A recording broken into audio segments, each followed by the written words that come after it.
Ladies and gentlemen, boys and girls, it's science time with your favorite science show, The Last Science Show. Are you ready for today? It's Black History Month, so we are honoring black scientists. Let's honor Emmett W. Chappelle, a gifted African-American scientist and researcher who is the recipient of 14 U.S. patents.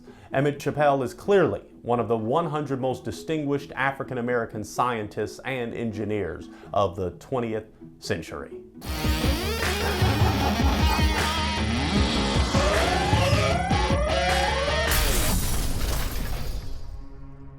Emmett Chappelle was born in Phoenix, Arizona in 1925.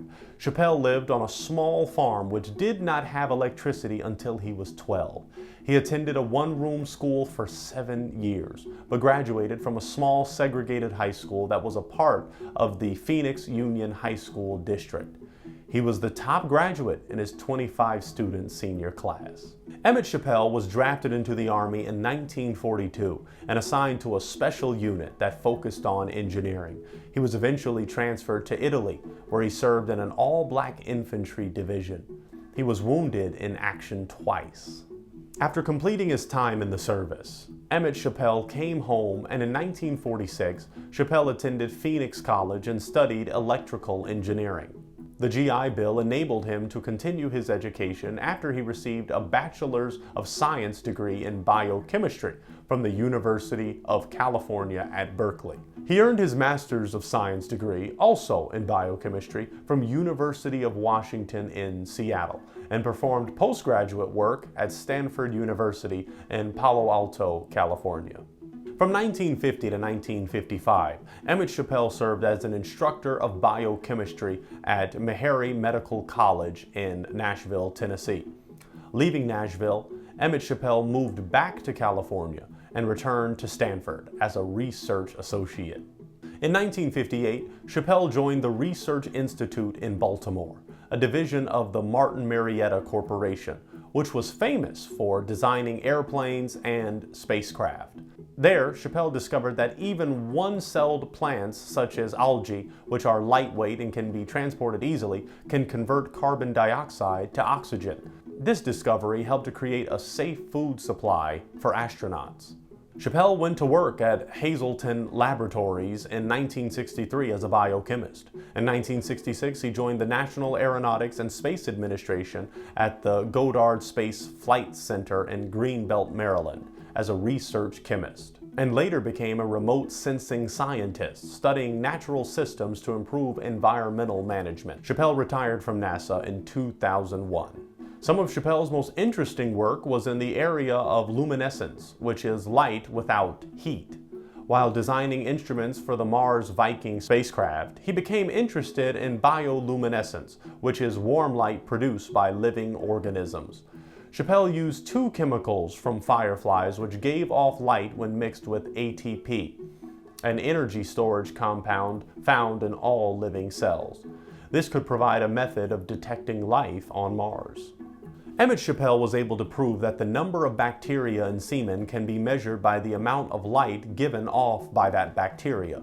He also showed how satellites can monitor luminescence levels to monitor crops, including their growth rates, water conditions, and harvest timing.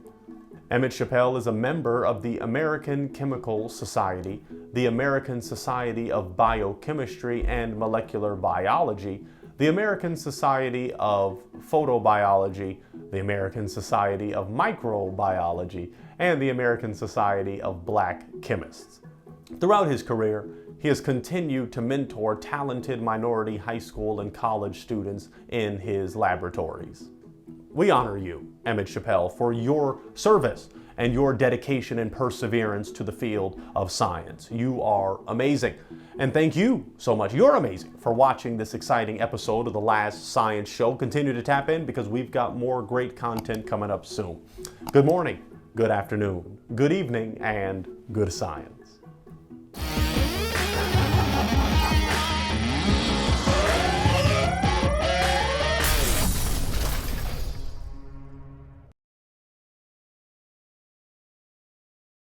The first black scientist we are going to honor is George Washington Carver.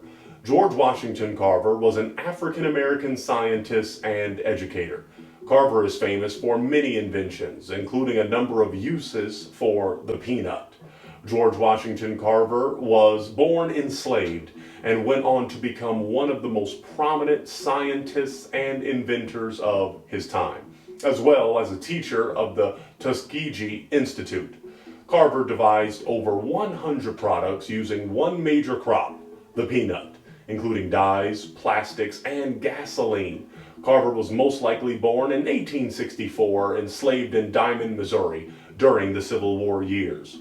Like many children of the enslaved, the exact year and date of his birth are unknown.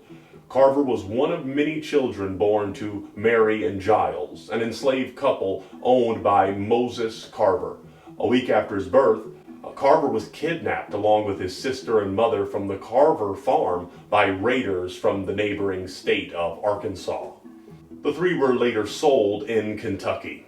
Among them, only the infant Carver was located by an agent of Moses Carver and returned to Missouri. The conclusion of the Civil War in 1865 brought the end of slavery in Missouri. Moses and his wife Susan decided to keep Carver and his brother James at their house after that time. As she had been in high school, Jemison was very involved in extracurricular activities at Stanford, including dance and theater productions, and served as head of the Black Student Union. She received a Bachelor of Science degree in chemical engineering from the university in 1977. Upon graduation, she entered Cornell University Medical College and, during her years there, found time to expand her horizons by studying in Cuba and Kenya and working at a Cambodian refugee camp in Thailand. After Jemison obtained her MD in 1981, she interned at Los Angeles County / University of Southern California Medical Center and later worked as a general practitioner. For the next 2.5 years, she was the area Peace Corps medical officer for Sierra Leone and Liberia, where she also taught and did medical research. Following her return to the United States in 1985, Jemison made a career change and decided to follow a dream she had nurtured for a long time. In October, she applied for admission to NASA's astronaut training program. The Challenger disaster of January 1986 delayed the selection process, but when she reapplied a year later, Jemison was one of the 15 candidates chosen from a field of about 2,000. On June 4, 1987, Jemison became the first African-American woman to be admitted into the NASA astronaut training program. After more than a year of training, she became the first African-American woman astronaut, earning the title of Science Mission Specialist.